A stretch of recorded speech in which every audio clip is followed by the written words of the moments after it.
Hello दोस्तों, कैसे हो आप सब लोग। आई होप आप सब लोग बहुत अच्छे हो गए। मैं भी अच्छी हूँ और आप लोगों के साथ एक नया वीडियो लेकर आई हूँ।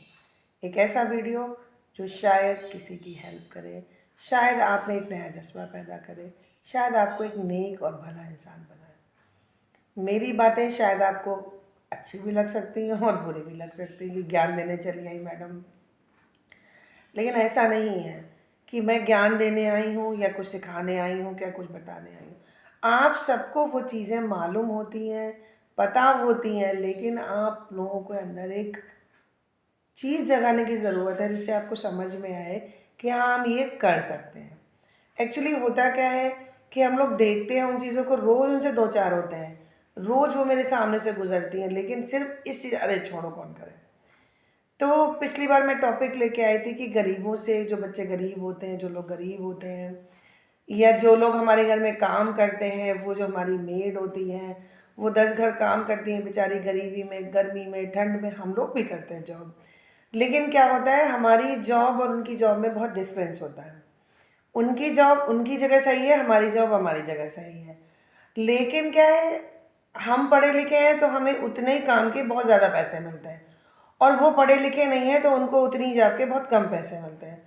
उन्हें कोई नॉलेज नहीं होती, हमें हर चीज़ की नॉलेज होती है, क्योंकि हम बाहर निकलते हैं और पढ़े लिखों के बीच में रहते हैं तो हमारी नॉलेज बढ़ती जाती है, कम नहीं होती है। वो बेचारे पढ़े लिखे नहीं होते हैं, समझदार नहीं होते हैं, उनके घर में कोई पढ़ा लिखा नहीं होता तो उन्हें कुछ पता नहीं होता है। मैं आपसे बस ये कहना चाहती हूँ कि एक बार उनकी ज़िंदगी में झांक के देखिए, उनकी ज़िंदगी को समझ के देखिए, उनकी ज़िंदगी में ये देखिए कि वाकई इतनी मेहनत करने के बाद क्या वो कुछ कमा पा रही हैं, खा पा रही हैं कि नहीं खा पा रही हैं। गरीब बच्चे, गरीब लोग, रिक्शा चला रहा है कोई बुढ़ा, अगर आपको रिक्शा चलाता हुआ मिले तो क्या 60 साल के हमारे फादर रिक्शा चलाएंगे, या 60 साल में हमारे फादर नौकरी करेंगे? नहीं करेंगे। ठीक है, तो अगर वो कर रहे हैं तो वो नौकरी करें, हम उनका पूरा घर का खर्चा नहीं दे सकते, लेकिन हम उनकी मदद कर सकते हैं। कैसे मदद कर सकते हैं? सपोज हम उनके रिक्शे पे बैठ के गए और हमारे 10 या 20 रुपए रिक्शे के हुए, तो हम उन्हें भीख ना दें, लेकिन बाबा से कहें, बाबा ये 50 रुपए मेरी तरफ से, ज़्यादा मत दीजिए। हम ये नहीं कहते आपकी मेहनत की कमाई आप ऐसे उड़ाते चले जाएं कि कोई रिक्शे वाला मिले, कल को आप कहेंगे ऐसे रिक्शे वाले मिले तो हम सबको देते चले। ना ना ना ना ना ना, बिल्कुल भी नहीं दीजिए। लेकिन 20 रुपए के 50 रुपए देंगे तो आपको भी फर्क नहीं पड़ेगा, और उनकी वो 2 चक्कर उनके बच जाएंगे और वो 30 रुपए ज़्यादा कमा लेंगे, उनकी थोड़ी सी हेल्प हो जाएगी। आप कुछ खाने का सामान ले रही हैं, रिक्शे पे बैठ के जा रही हैं, तो थोड़ा सा उन्हें भी दे दीजिए कुछ।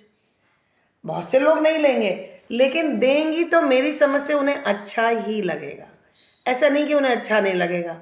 फिर उसके बाद क्या है, सपोज हम सब्जी खरीदने जाते हैं, वहाँ पे आपने देखा होगा सब सब्जी खरीदने जाते हैं तो कभी कभी सब्जी वालियों के साथ उनके बच्चे बैठे होते हैं, या सब्जी वालियाँ या सब्जी वाले खुली छत के नीचे ठंड में ठिठुरते हुए सब्जी बेच रहे हैं, क्योंकि उन्हें अपना घर चलाना है।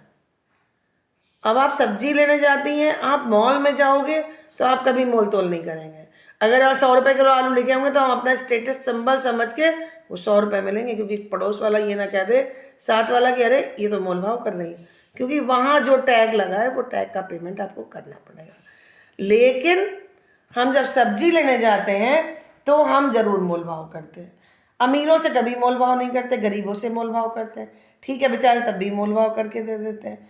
आप सब्जी ले लीजिए, उसकी सब्जी लेने के बाद आप ये सोचिए कि ये किस कंडीशन में रहते हैं, कितने बजे उठते हैं तो सब्जी बेचने आते हैं, इससे इन्हें क्या अर्निंग होती है, क्या इनका परिवार चल पाता है कि नहीं चल पाता है। ये अगर आप सच में जरा सा सोच लेंगे ना, 0.1% भी, तो शायद इन लोगों की स्थिति धीरे धीरे सुधर जाएगी।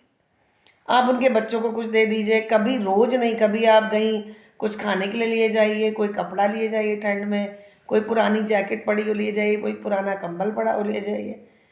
थोड़ी थोड़ी सी मदद अगर हर इंसान करना शुरू कर देना तो शायद हमारे भारत देश से गरीबी खत्म हो जाएगी।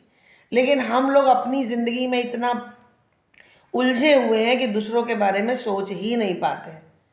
हम अपने अपने बच्चों, अपने पति, अपने मदर इन लॉज या इन लॉज या अपने मदर फादर में इतने उलझे होते हैं कि सोच नहीं पाते। हमें सिर्फ और सिर्फ अपना घर देखता।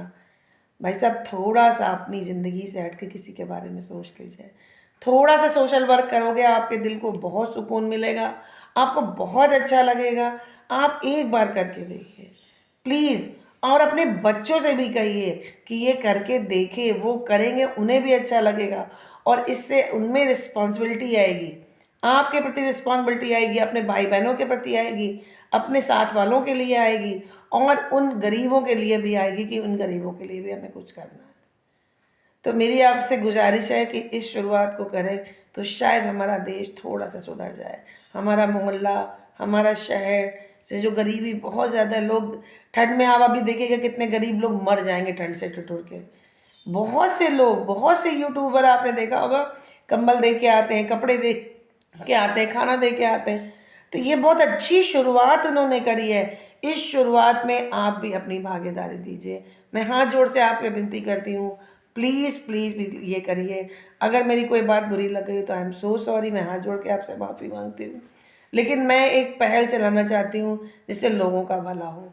मेरी आपसे गुजारिश है, प्लीज़ इसको करिए। Thank you so much. अगली बार मैं फिर एक नया वीडियो लेकर आएंगी, एक नए टॉपिक पे, और आपसे बात करूँगी। आप अपने परिवार का ध्यान रखिए, अपना ध्यान रखिए, अपनी फैमिली का ध्यान रखिए। Thank you so much. Bye bye, take care.